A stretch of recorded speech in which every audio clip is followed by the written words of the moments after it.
Making that statements kasi, obviously, ito ang nangyari. No?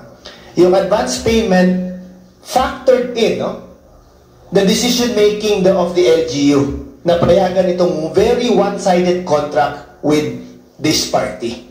Kasi kung wala yun, hindi yun tinanggap ng LGU, hindi yun tinanggap ng as advance payment, wala kayong obligasyon to enter into a very disadvantageous contract.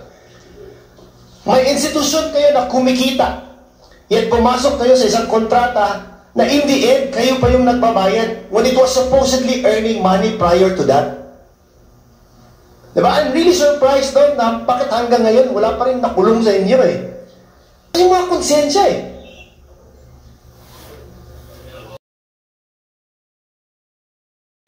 Ito maliwanag. Ma'am, maliwanag. When did you assume as accountant?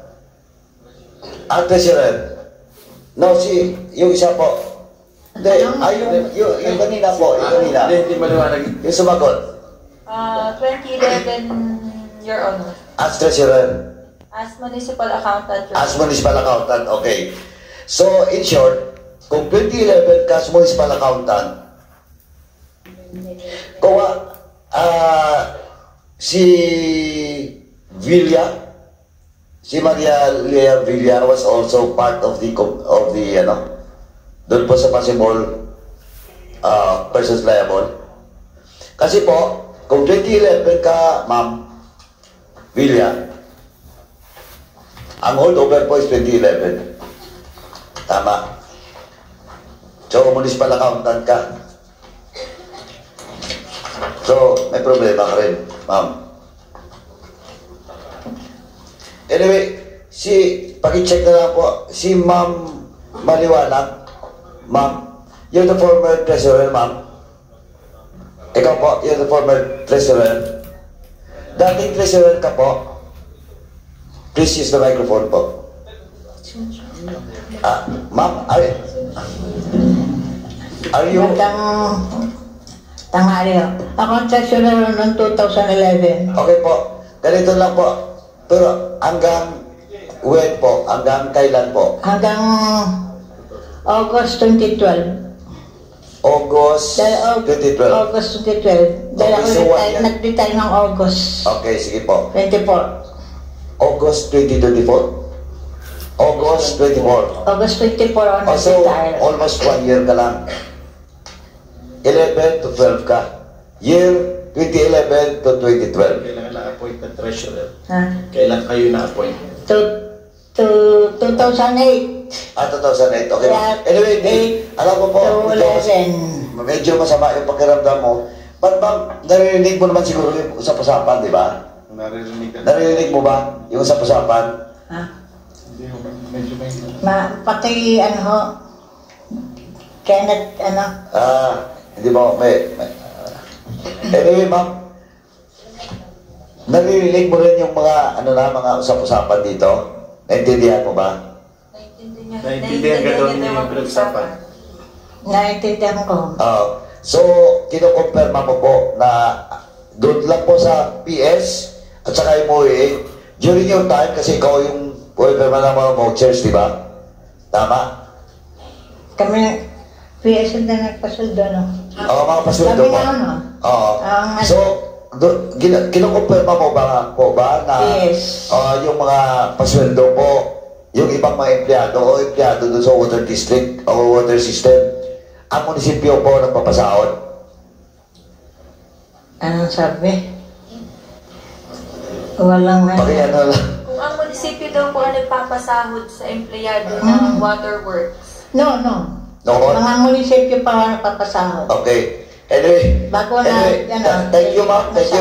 Gusto ko lang po kumpirmahin kasi treasurer ka dati. Tsaka I understand na medyo may problema na po yung physically unfit ka po.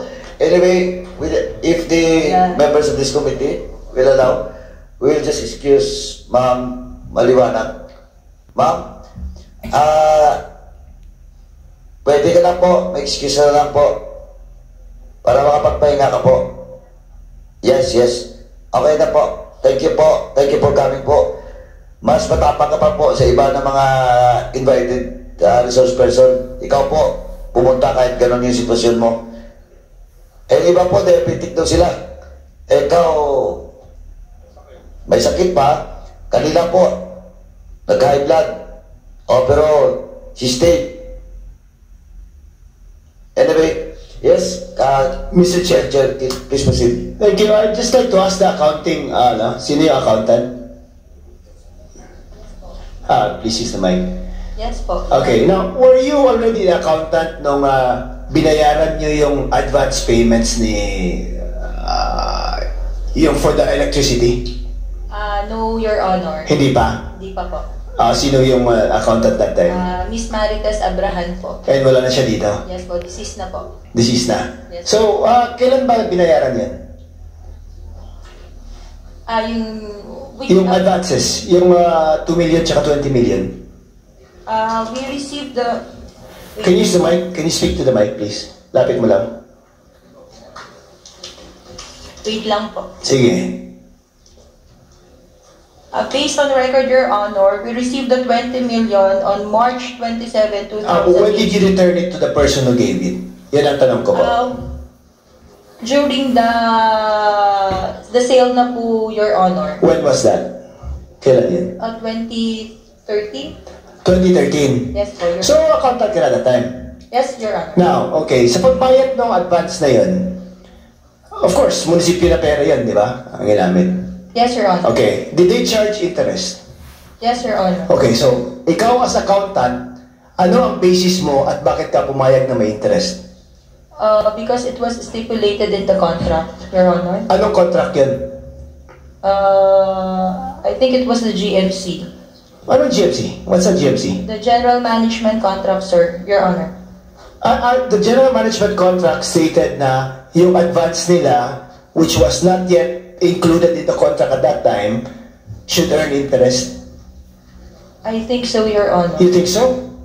Di ba, as an accountant, dapat ang obligasyon mo is to make sure that before a check is issued by the treasurer, everything is covered. Sir, I failed to review on that part. Hindi ko na lang po ma-recall Alam, boss. Mark. that area po.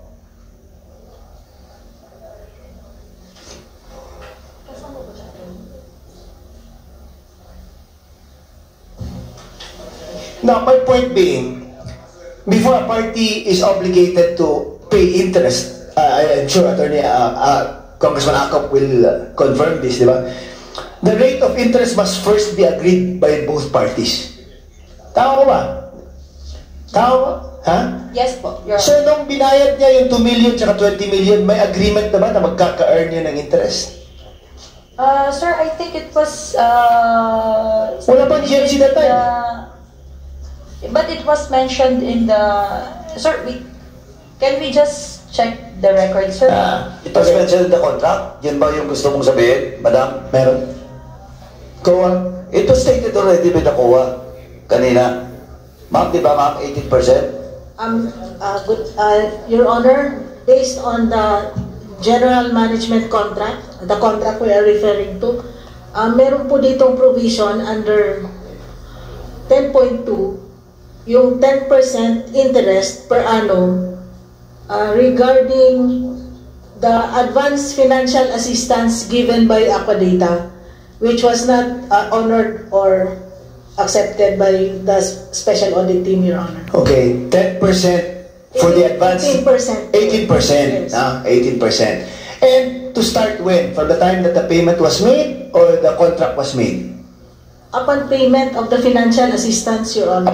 Wala pa silang kontrata that time. Wala Yes. pang GMC, di ba? I So think- how could it earn so, interest? I think to cover it, they included a provision on the contract for that 18%. Si accountant, di ba? Nag-advance payment nga siya, pero wala pang kontrata that time. And you bound yourself to pay 18% interest when the contract was executed way after the payment was made. Tama ba?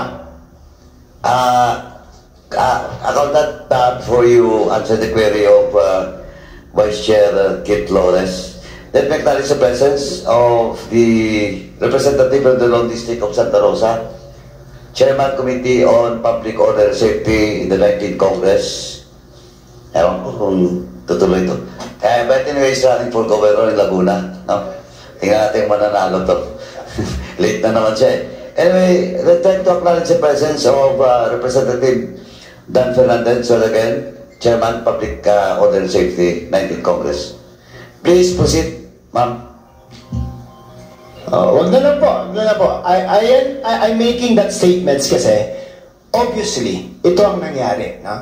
Yung advance payment factored in, no? The decision-making of the LGU na payagan itong very one-sided contract with this party. Kasi kung wala yun, hindi yun tinanggap ng LGU, hindi yun tinanggap ng as advance payment, wala kayong obligasyon to enter into a very disadvantageous contract. May institusyon kayo na kumikita, yet pumasok kayo sa isang kontrata na in the end, kayo pa yung nagbabayad when it was supposedly earning money prior to that. Diba? I'm really surprised doon na bakit hanggang ngayon wala pa rin nakulong sa inyo eh. Kasi it's obvious, it's deliberate, and it's very appalling na kumikita dapat tapos bigla na lang palugi. And then pumayag ang lahat ha. Wala akong narinig dito na who said that I raised an opposition to this contract or to the continuation or the continuously honoring this contract. Wala akong narinig sa inyo eh. Kaya sa akin, it's no. Parang ganun na baka bulag at insensitive yung mga tao doon na okay lang sa inyo na ganun ang nangyayari sa bayan ninyo. Eh, sabi nga ni COA, magkaroon total na nawala COA. Napalugin nila. Magkano?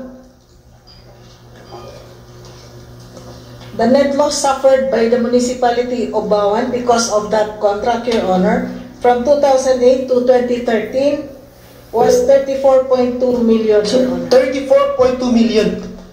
Na pera na hindi na may babalik doon sa dapat sa bayan ninyo. Isa pang punto po is I was given information na may iilang barangay that was serviced ang water nila by the barangay themselves. Tama mo ba? Can someone confirm this? Barangay San Pablo, Barangay Bagilawa, at Barangay Colbo, they have their own water system. Tama mo ba? Councilor, you're nodding your head? Tama, di ba?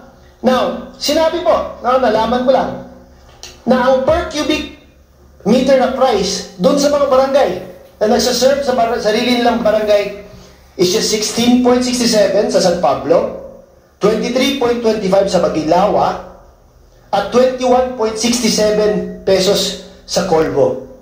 Samantala, yung Aqua Data charges 35.79 pesos per cubic meter. Ang laki ng difference, ang mahal ni Aqua Data, yet si LGU pa ang nagsasubsidize ng PS at saka MOO nila. So if you sum it all up, may kumita dito eh. Ang laki ng kinita at the expense of the people of Bawan. And what's the sad part about it is that none of you raised an objection. None of you said na bawal to, mali to. True enough, no, sa simula niyan, noble ang intention ninyo kasi mapuputulan na nga ng this and that. Mawawalan ng kuryente, mawawalan ng tubig. But how could you allow it to go on for so long?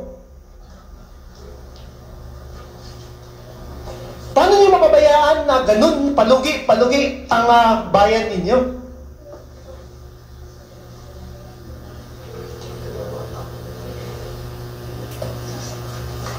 Ang ending, para I see you, wala kayong mga konsensya eh.